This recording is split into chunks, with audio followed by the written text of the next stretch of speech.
마태복음 11장 20절로 30절 예수님께서 책망하시고 초청하시는 그 말씀을 우리가 지금 살피고 있습니다. 자, 우리 앞에 참고하시고 다 같이 읽도록 하겠습니다. 읽겠습니다. 예수께서 권능을 가장 많이 행하신 고을들이 회개하지 아니하므로 그때에 책망하시되 화 있을진저 고라시나 화 있을진저 벳세다야 너희에게 행한 모든 권능을 두로와 시돈에서 행하였더라면 그들이 베옷을 입고 재에 앉아 회개하였으리라. 내가 너희에게 이르노니 심판 날에 두로와 시돈이 너희보다 견디기 쉬우리라. 가버나움아 내가 하늘에까지 높아지겠느냐 음부에까지 낮아지리라. 내가 행한 모든 권능을 소돔에서 행하였더라면 그 성이 오늘까지 있었으리라. 내가 너희에게 이르노니 심판 날에 소돔 땅이 너보다 건디기 쉬우리라 하시니라. 그때에 예수께서 대답하여 이르시되 천지의 주제이신 아버지여 이것을 지혜롭고 슬기로운 자들에게는 숨기시고 어린 아이들에게는 나타내심을 감사하나이다. 옳소이다. 이렇게 된 것이 아버지의 뜻이니이다.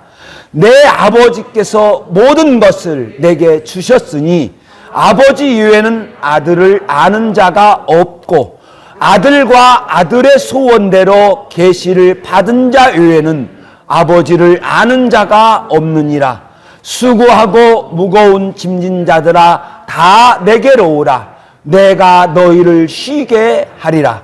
나는 마음이 온유하고 겸손하니 나의 명예를 메고 내게 배우라. 그리하면 너희 마음이 쉼을 얻으리니 이는 내 멍에는 쉽고 내 짐은 가벼움이라 하시니라. 아멘. 예수님께서 이제 가버나움과 벳세다와 고라신을 책망하시면서 말씀하셨습니다. 책망하신 후에 아마 잠깐 시간적인 여유가 좀 주어졌을지 아니면 제자들을 70명의 제자들을 이제 보내시고 이 말씀을 이 기도를 하셨는지 모르겠습니다만 천지의 주제이신 아버지여 이렇게 부르고 있습니다. 이게 기도인지 또는 고백하면서 제자들을 가르치셨는지 정확하게 알 수 없습니다. 어떤 분은 기도하셨다라고 하는데 정확하게는 알 수 없습니다. 그러나 저는 이 기도이겠지만은 정말 그 제자들의 눈을 하나하나 바라보면서 말씀하셨을 것으로 저는 생각합니다. 제자들을 보면서 옳소이다. 이렇게 된 것이 아버지의 뜻이니이다. 천지의 주제이신 아버지여. 이것을 지혜롭고 슬기로운 자들에게는 숨기시고 어린아이들에게는 나타내심을 감사하나이다. 지혜롭고 슬기로운 자들. 안다는 겁니다. 안다. 나는 안다. 나는 할 수 있다. 이렇게 여기는 자들입니다. 우리의 이 말씀을 기억하시면서 오늘 말씀을 따라오시기 바랍니다. 무엇인가를 자기들이 안다고 하는 거예요. 그런데 그 지혜롭고 슬기로운 자들에게는 아버지께서 숨겨셨다. 나타내 주지 않으셨다는 거예요. 이것은 뭐냐고 하면 복음이라고도 할 수도 있고 또한 예수님께서 가르치시고 행하신 것들, 그것이 곧 또 복음이지만 그 행하신 것들, 그것을 보면서 알지 못하도록 했다는 겁니다. 그런데 아이들에게는 나타내셨다는 겁니다. 저는 이 아이들을 어디서 찾아보냐고 하면 팔복에서 찾아봅니다. 팔복에서 보면 심령이 가난한 자, 마음이 가난해졌어요. 그러니까 자기가 할 수 없다, 나는 할 수 없다 하는 그런 그 마음, 나는 이제 도저히 불가능하다, 이것을 느끼는 거예요. 그러면서 애통하는 겁니다. 자기를 보면서, 불쌍한 자기를 보면서 정말 우는 거예요. 뭔가 헤어나오지 못하는, 뭔가 그 절망 속에 있는 그 자기를 보면서 우는 거예요. 그 울면서 온유한 자, 하나님 앞에 나오는 거예요. 의에 줄이고 목마른 자. 천지의 주제이신 아버지 하나님께서 그 사람들에게 나타내 주시고 보여주시는 거예요. 그래서 예수님은 이렇게 행하신 천지의 주제이신 아버지 하나님을 향하여 감사하면서 그리고 인정하십니다. 옳소이다. 다른 말로 하면 아멘. 천지의 주제이신 아버지 하나님께서 행하신 모든 일에 아멘 하는 거예요. 그리고 더 나아가서 아버지께서 그렇게 정하신 것으로 고백합니다. 이렇게 된 것이 아버지의 뜻이니이다. 그러니까 이 모든 것이 아버지의 선하신 뜻대로, 이 모든 것이 아버지의 기뻐하신 뜻대로 되었다고 하는 것입니다.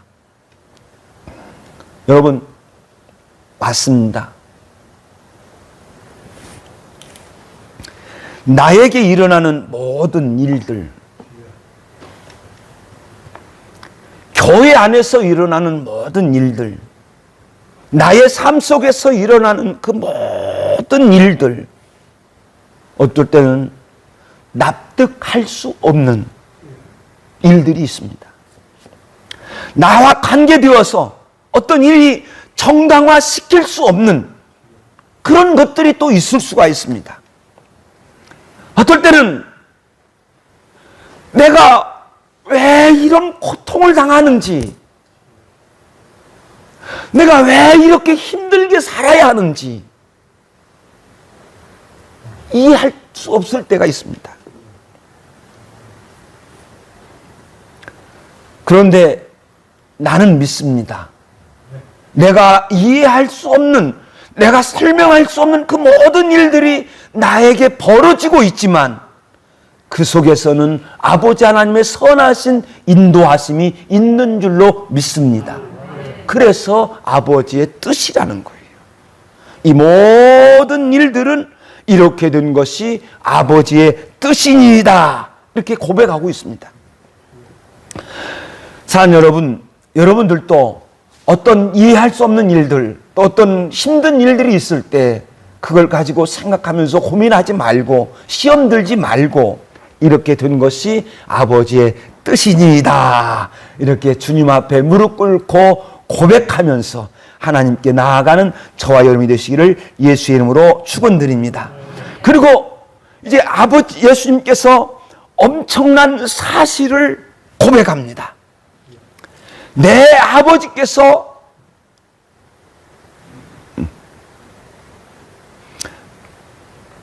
내 아버지께서 모든 것을 내게 주셨으니. 사실 여러분, 마태복음을 보면 오늘 이 마태복음 11장에 있는 그 내용이 훨씬 뒤에 일어난 일이에요. 그런데 그 훨씬 뒤에 일어난 일을, 예수님께서 행하신 일을 이 마태복음 11장 25절 30절에 딱 넣었어요. 그러니까 마태도 그렇고 다 그렇지만은 복음서 기록이 어떤 시간별, 연대별로 기록되어 있지 않습니다. 그래서 어떤 것을 성도들에게 전하기 위해서 성령 하나님께서 전하기 위해서 예수님이 행하신 일들을 기록하게 하여 주셨는데, 마태복음이나 다 복음서에 마찬가지입니다만, 복음서 다 그렇습니다만, 예수는 그리스도다, 예수는 그 여자의 후손이다 하는 이것을 증언하도록 하는 거예요. 그것을 예수님께서 행하신 것, 예수님께서 가르치신 것을 기록하면서 바로 이분이 예수 그리스도다 하는 것을 보여주고 있습니다. 그러니까 이걸 마태복음에 보면 제일 먼저 기록하고 있는 것이 뭐냐면 족보예요. 족보를 기록한 것은 뭐냐고 하면 구약에서 예언했던 그 여자의 후손, 그 여자의 후손이 바로 예수 그리스도다. 구약에서 예언했던 그 그리스도가, 선지자가 바로 예수 그리스도다 하는 것을 보여주기 위해서 족보를 기록한 거예요. 그 다음에 족보를 기록하고 나서 동정녀 탄생을 기록하고 있지요. 마리아에게서 그리스도라 칭하는 예수가 나시니. 그러면서 보라, 구약의 또 예언을 인용하면서 보라, 처녀가 잉태하여 아들을 낳을 것이요. 그러니까 마리아는 남편인 요셉과 동거하기 전에 이미 임신하였다. 성령으로 임신하였다. 그건 구약에서 예언했던 것처럼 보라, 처녀가 잉태하여 아들을 낳을 것이요라고 하는 그 이사야서 9장 7절의 예언 말씀처럼 바로 예수는 동정녀 탄생으로 인하여서 바로 그리스도다 하는 것을 이제 보여주고 있습니다. 그리고 예수님께서 이 땅에 태어나셨을 때에 예루살렘에서는 난리가 났습니다. 난리가 났는데 어떤 난리냐? 동방박사들이 찾아왔습니다. 동방박사들이 찾아와서 헤롯 대왕에게 찾아가서 묻습니다. 그리스도가 어디서 났느냐? 왕이 어디서 났느냐? 보니까 자기는 아들을 낳은 적이 없거든요. 그래서 선지자들과 서기관들과 대제사장들을 불렀습니다. 그리고 묻습니다. 그리스도가 어디서 났느냐? 지금 그 예루살렘에서 있었던 난리가 났었던 그 일을 마태복음 1장에서 기록하고 2장에서 기록하는 거예요. 너희들 들었잖냐? 다 봤잖냐? 예루살렘에 그때 동방박사들이 와서 난리가 났었지 않느냐? 그럼 헤롯 대왕이 어떻게 했느냐? 그리스도가 어디서 났느냐? 대제사장과 선지자들에게 물으니까 뭐라고 얘기했느냐? 베들레헴이다. 그리고 베들레헴이라고 하니까 헤롯 대왕이 거기에서 아이들 4,000명을 전부 죽여버리지 않았느냐? 큰 사건이 있지 않았느냐? 그래! 예수는 베들레헴에서 태어났어. 그러므로 예수는 그리스도야. 이렇게 증언하고 있습니다. 증언을 하면서 하는데 또한 세례 요한 때에 어땠습니까? 세례 요한 때에 이제는 예루살렘뿐만 아니라 온 유대와 사마리아와 온 갈릴리가 난리가 났습니다. 난리가 났는데 그래서 사람이 시끌벅적하고 막 그냥 사람들이 세례 요한에게 막 따라가고 또 예루살렘에서는 저 세례 요한이 어떤 장관이 몰라서 이제 막 방황거리고 이제 그러는 건 그렇지 않느냐. 그때 어떻게 했느냐. 세례 요한이 예수님께서 오시는 것을 보시고 세례 요한이 이렇게 고백했어요. 내가 세례를 받아야 할 터인데 어찌하여 내게 오십니까? 그래서 세례 요한이 예수님에게 세례 주는 것을 두려워했어요. 세례 주는 두려워했어요. 그러니까 예수님께서 의를 이루기 위하여 나에게 세례를 베풀라 하니까 세례 요한이 마지못해서 예수님에게 세례를 딱 베풀었어요. 그런데 하늘에서 그때 큰 소리가 났습니다.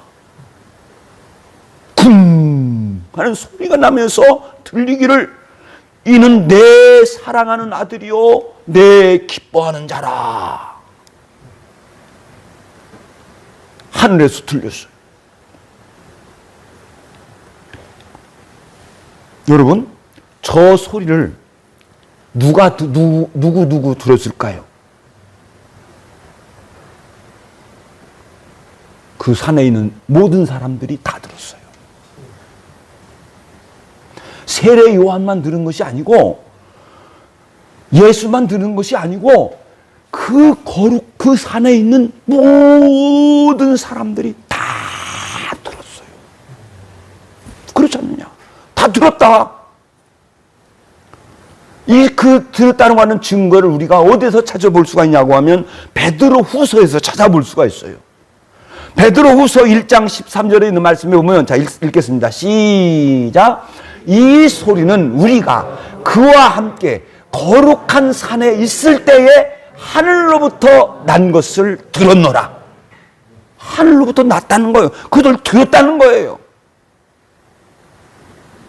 그러니까 저 베드로가 그 예수님을 만나기 전이잖아요. 예수님을 만나기 전에 그 베드로가 분명히 기억하고 있는 것은 뭐냐고 하면, 나 그 소리 들었다. 이는 내 사랑하는 아들이요 내 기뻐하는 자라고 하는 그 소리를 다 들었다. 그래서 마태는 쭉 예수님을 그렇게 기록을 하면서, 또한 마태복음 5장에서 7장까지 그 귀한 가르침, 팔복부터 시작해서 그 귀한 가르침을 쭉 기록해요. 그리고 마태는 이제 사악한 사탄과 싸웠던 일들, 또 이제 정말 예수님께서 행하신 그런 모든 기적들을 쭉 기록해요. 그래서 그 기록하는 가운데서 예수는 모든 능력을 가지고 계신 그리스도다 하는 것을 증언하고 있는 거예요. 그리고 마태는 예수님께서 스스로 고백하신 것을 거기에 딱 증언한 거예요. 내 아버지께서 내게 모든 것을 내게 주셨으니, 전 모든 겁니다. 예수님께서 말씀하신 그대로 세상에 있는 모든 거예요. 하늘과 땅 모든 거예요. 천국과 지옥까지 있는 포함한 모든 거예요. 은혜와 심판까지라도 다 포함한 모든 거예요. 인간의 생사화복까지라도 아버지 하나님께서 가지고 계시는 모든 권능을 저 아들에게 다 주셨어요. 위임하셨어요. 세례 요한이 예수님을 증언할 때 뭐라고 증언하냐면, 내 뒤에 오시는 이가 나보다 앞선 것은 나보다 먼저 계심이라 한 것이 이 사람이라. 내가 전에 너희들한테 이야기했잖아. 내가 어떤 사람이 내 뒤에 어떤 분이 오시는데, 지금 난 너희들에게 물로 세례를 주는데, 내 뒤에 오시는 그분은 성령으로 불로 세례를 주시는 분이다. 그분이 오신다. 그런데 예수가 오시고 계십니다. 내 뒤에 오시는 이가 나보다 앞선 것은 나보다 먼저 계심이라 내가 하지 않았느냐? 바로 저 사람이다. 먼저 계신 자, 그건 하나님이시라는 거예요. 태초라는 거예요. 첫 번째, 먼저입니다. 그가 이렇게 소개하면서 뭐라고 했습니까? 요한복음 1장 16절에 있는 말씀에 보면, 자, 우리 읽겠습니다. 시작.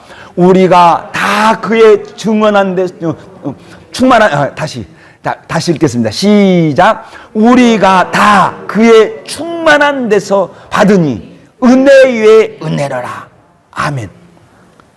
충만한 것, 모든 것에서 받은, 그로부터 우리가 받는데 정말 은혜 위에 은혜, 은총을 받고도 또 받는다는 겁니다.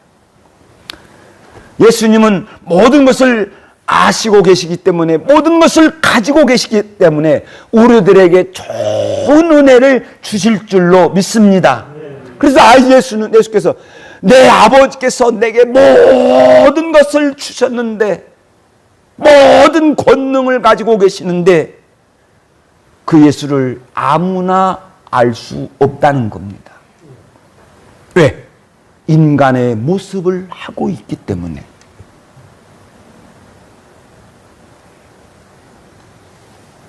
그래서 아버지 이외에는 아들을 아는 자가 없고, 예수께서 이렇게 고백합니다. 예수님의 있는 영광이 너무나 큽니다. 정말 모든 것을 가지고 계시는 영광스러운 하나님이십니다. 예수님에게 있는 것은 인간이 가질 수 없는 모든 것을 다 가지고 계시는데 육신의 모습을 하고 있기 때문에 예수님에게 그런 능력이 있는 줄을 모른다는 거예요. 그래서 아버지 외에는 아들을 아는 자가 없다 하는 것입니다.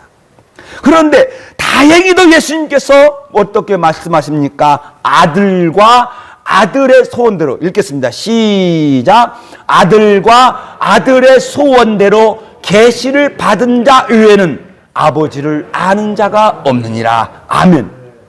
그러면 아버지를 아는 자가 나오게 되는데 누굽니까? 아들은 아버지를 압니다. 아버지도 아들을 압니다. 그런데 누가 또 아버지를 아느냐? 아들의 소원대로 계시를 받은 자, 나타내 보여주시는 자를 아버지를 알게 된다고 하는 것입니다. 사람은 나타내 보여주신다고 하면 알 수 있는 거예요. 영원한 능력을 우리가 볼 수 없습니다. 사람은 아버지 하나님께서 계시하여 주어야만 알 수 있는 줄로 믿습니다. 그리고 예수님은 사람들을 초청하고 있습니다. 수고하고 무거운 짐진 자들아 다 내게로 오라. 세상 누구도 저 말씀할 수 없습니다. 누구도 다 내게로 오라. 저렇게 할 수는 있지만 너희를 쉬게 하리라 할 수 없습니다. 다들 나에게 표를 주세요.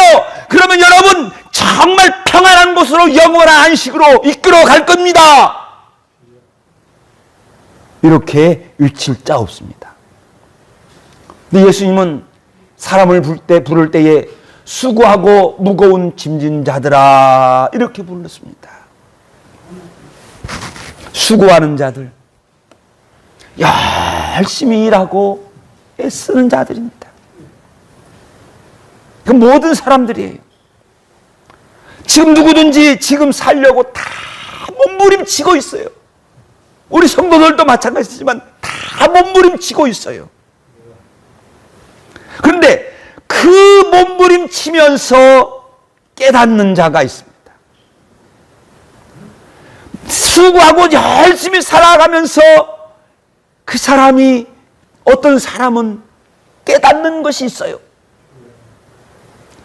그것을 솔로몬이 깨달아요. 열심히 살아왔는데 결국 뭐냐? 허망하다는 거예요. 헛되고 헛되니, 헛되고 헛되며 헛되고 헛되니 모든 것이 헛되도다. 해 아래서 수고하는 모든 수고가 사람에게 무슨 유익이 있는가?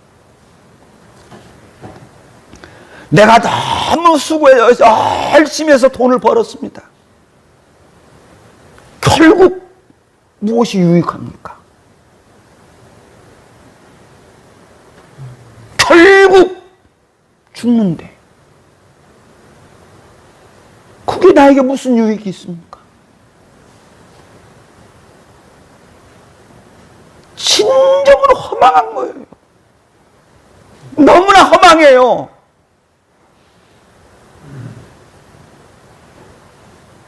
그렇잖아요. 지금까지 살아왔던 것들 한번 보세요. 내가 열심히 해서 무엇을 위하여 살았습니까? 그런데 이렇게 늙고 병들고 아파요.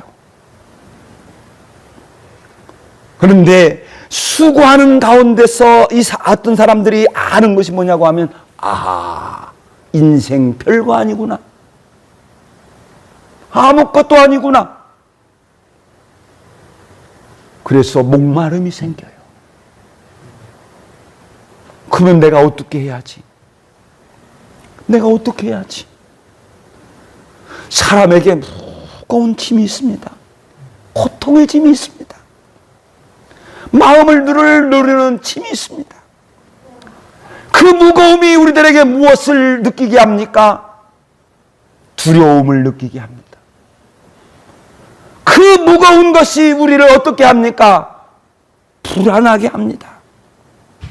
그 무거운 것이 결국에 가서는 두렵고 불안하게 여길 뿐만 아니라 결국에 가서는 절망에 빠집니다. 세상의 끝자락은 죽음이라고 하는 절망이에요. 이것을 내가 지금 깨닫는 거예요. 근데 이 절망 가운데서 희망을 봅니다. 수고의 헛됨을 느끼는데 헛됨의 그 속에서 삶의 기쁨, 잘 살았다고 하는 그 삶의 기쁨을 맛보게 되는 거예요. 수고 중에 헛됨을 깨닫는데 그 헛됨 속에서 뭔가 희망을 발견하게 되는데 그 희망은 예수다. 그 희망은 예수다. 이걸 깨닫는 거예요. 모든 사람의 희망이신 예수님께서 다 내게로 오라 말씀하고 있습니다. 여러분, 성경에 보면 예수님에게 누가 갑니까? 누가 갑니까? 회당장 야이로가 딸이 죽어갑니다. 금방 죽어갈 것 같습니다. 그 절망의 나락 속에서 이 회당장에게 생각이 납니다. 예수. 그 예수가 희망이다. 그리고 그 예수를 기다리고 그 예수님을 기다리고 있습니다.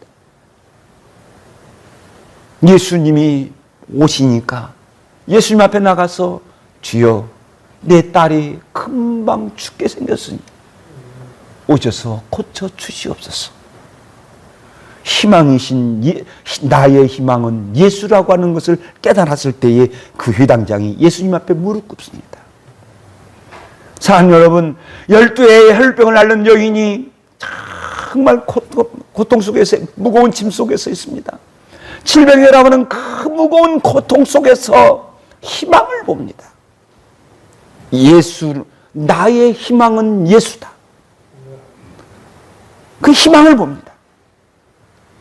그리고 그 여인이 예수님에게 갑니다. 그래서 예수님이 희망인 것을 아는 자가 예수에게 올 줄로 믿습니다. 그래서 예수님은 나의 희망. 시작. 예수님은 나의 희망. 이것을 아는 자가 예수님에게 가는 거예요. 그 희망은 언젠가도 그 여인, 12의 혈병을 앓는 그 여인을 통하여 말씀을 내가 드렸는데 지금도 내 머릿속에 아련히 이렇게 생각이 나는데 예수님께서 그 여인을 부르시는 거예요. 그 여인을 부르시는데 부정한 여인이에요. 그러니까 막 예수님께서 사람을 자기에게로 막 모입니다. 막 예수님의 사람을 자기에 막 모여서 정말 어떻게 할 수 없이 막 뒤엉켜져 있습니다. 그때 그 여인이 그 틈 속에서 오시게 예수님이 우리를 부르시는 거예요. 그러니까 예수님이 나의 희망이라고 생각할 때에 그때 나는 이미 성령의 감동하심과 인도하심이 있는 줄로 믿습니다. 그리고 예수님은 나에게 와라. 내가 너희를 쉬게 하리라. 다 내게로 오라. 내가 너희를 쉬게 하리라. 이렇게 말씀하고 있습니다. 정말 누구도 너희를 쉬게 하리라. 영원한 안식으로 내가 너희를 이끌어 가리라. 이렇게 말할 자는 없습니다. 오직 모든 것을 가지고 계시는 예수님만이 저 선언을 하실 줄로 믿습니다. 그리고 예수님에게 갔다면 우리가 꼭 해야 할 것이 있다 가르쳐 주고 있습니다. 수고하고 무거운 짐진 자들아 다 내게로 오라. 나는 온유하고 겸손하니 나의 멍에를 메고 내게 배우라. 자, 읽겠습니다. 처음부터 시작. 내가 너희를 쉬게 하리라. 나는 온유하고 겸손하니 나의 멍에를 메고 내게 배우라. 성도는 이것이 되어 있어야 합니다. 온유와 겸손입니다.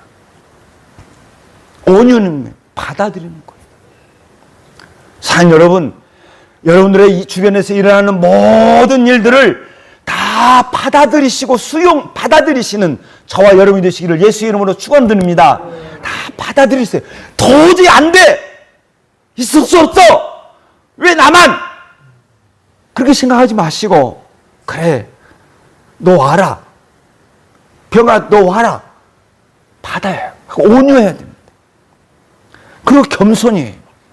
그러니까 온유와 겸손의 최종점이 뭐였냐면 예수님의 고백이죠. 옳소이다. 이렇게 된 것이 아버지의 뜻이니이다. 저 말씀 속에는 다 들어가 있어요. 온유도 들어가 있고 겸손도 들어가 있는 거예요.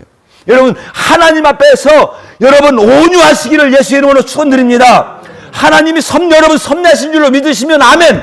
하나님이 섭리하신다면 여러분들이 좋은 것도 받아들이시고 나쁜 것도 받아들이시고 인정하시기를 예수 이름으로 축원합니다. 다 받아들이셔야 돼요. 그러니까 옳소이다. 이렇게 된 것이 아버지의 뜻이다 하는 것은 온유와 겸손의 모든 것들을 다 예수님께서 보여주시는 말씀이에요. 성도는 모든 일에 있어서 언제나 하나님 아버지 앞에서 조용히 무릎 꿇는 자가 되시기를 예수의 이름으로 축원드립니다. 성내어 날뛰지 마시고 분노로 말뛰지 마시고 여러분에게 있는 그 모든 일을 가지고 아버지, 이렇게 된 것이 아버지의 뜻이었습니다. 옳습니다. 아버지의 뜻입니다. 아버지 앞에 조용히 무릎을 꿇으면 은혜 내려 주실 줄로 믿습니다. 예수님은 이것이야말로 진정한 회복을 느낄 수 있다고 하는 것을 말씀하고 있습니다. 나는 온유하고 겸손하니 나의 멍에를 메고 내게 배우라. 그리하면 너희 마음이 쉼을 얻으리라. 우리는 언제나 무거운 짐자를 사는 것과 같습니다. 사랑 여러분, 항상 주님 앞에 나와서 옳소이다. 이렇게 된 것이 아버지의 뜻입니다. 하면서 무릎 꿇는 저와 여러분이 되시기를 예수 이름으로 축원드립니다. 그리고 예수님께서 이 말씀을 하셨어요. 자, 우리 다 같이 읽겠습니다. 시작. 내 멍에는 쉽고 내 집은 가벼우리라. 잘 들어요. 내 멍에는 쉽고 내 짐은 가벼움이라 하시는 저 말씀이 무거움에 반대되는 가벼움이 아닙니다. 어려움에 반대되는 쉬움이 아닙니다. 쉽고 어려움의 반대가 아니에요. 저 단어 속에 뭐가 있냐면 인생은 참 좋은 거야. 인간의 삶은 참 아름다운 거야. 내 멍에는 참 아름다운 것이다. 내 멍에는 참 좋은 것이다. 아, 내 멍에는 너무나 맛있어. 아니, 내 멍에는 정말 최고의 삶을 살아갈 수 있어. 저 말씀이에요.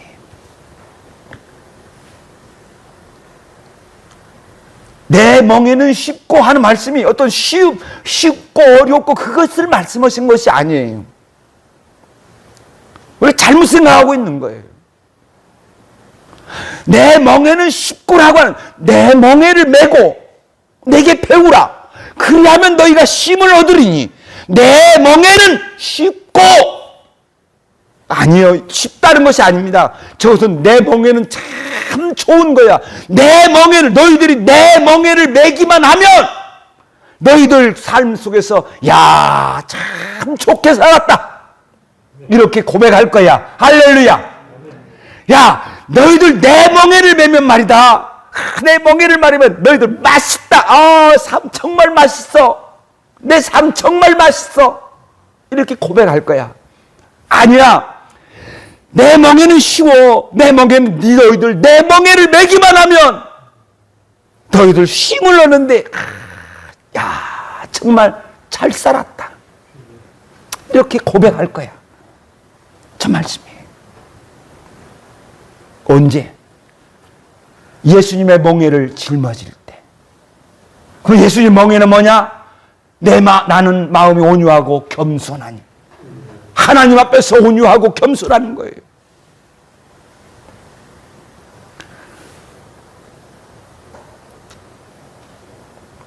산 여러분, 우리가 할 수 없는 것들 많이 있고 못하는 일들이 많이 있습니다. 그때마다 사는 여러분 항상 온유하세요. 다 받아들이시고 하나님 앞에 겸손히 엎드려 기도하는 저와 여러분이 되시기를 예수의 이름으로 축원드립니다. 그 다음에 내 짐은 가벼움이라. 내 짐이 가볍다. 내 멍에는 가볍다. 이렇게 했는데 우리가 사는 저 가벼움이란 뭐냐고 하면 고통 속에서 살아가는데 이건 별거 아니야. 어려움 속에서 살아가는데 별거 아니야. 이렇게 느끼는 거예요. 이렇게 느끼지요. 읽겠습니다. 시작. 우리의 잠시 받는 환난이 경한 것이 지극히 크고 영원한 영광이 중한 것을 우리에게 이루게 하려 함이니. 아멘. 바로 저거예요. 지금 바울 사도가 환난을 받습니다. 어려운 가운데 있습니다. 그런데 지여 이거 별거 아닙니다. 아주 이건 사소한 고통입니다. 고통입니다. 딱 생각나는 거. 왜? 저 영원한 것을 바라보니까. 영원 지극히 크고 영원한 영광을 바라보니까 저것이 너무나 크게 느껴지니까 지금 여기서 내가 당하는 환난은 아무것도 아닌 것으로 여길 줄로 믿습니다. 저 영광을 바라보니까 지금 내가 당하는 질병의 고통이 아무것도 아니에요. 할렐루야. 예수님의 멍에를 메고 배우면 저렇게 된다는 거예요. 산 여러분, 예수님은 우리에게 보여주셨습니다. 당신이 누구인가를 우리들에게 보여주셨습니다. 계시하여 주셨습니다. 그리고 나는 예수님을 알았습니다. 그리고 예수님에게 갔습니다. 그러면 예수께서 사셨던 방식으로 여러분 사셔야 될 줄로 믿습니다. 여러분 방식대로 살면 예수 믿는 맛 못 느껴요. 예수가 사셨던 방식으로 여러분들이 살게 되면 예수께서 이 땅에서 누리셨던 평안함을 이 시간 여러분들도 누릴 줄로 믿습니다. 그것이 뭐냐? 여러분, 시간 지나갔습니다. 사랑하는 여러분, 온유와 겸손. 온유와 겸손. 그리고 조용히 하나님 앞에 무릎을 꿇는 자. 겸손한 자에게는 은혜를 주시고 높이 세워주실 줄로 믿습니다. 하나님의 은혜로 사는 자는 인생이 결코 허망한 것이라는 것을 느끼지 않습니다. 정말 맛있는 삶으로 느낄 줄로 믿습니다.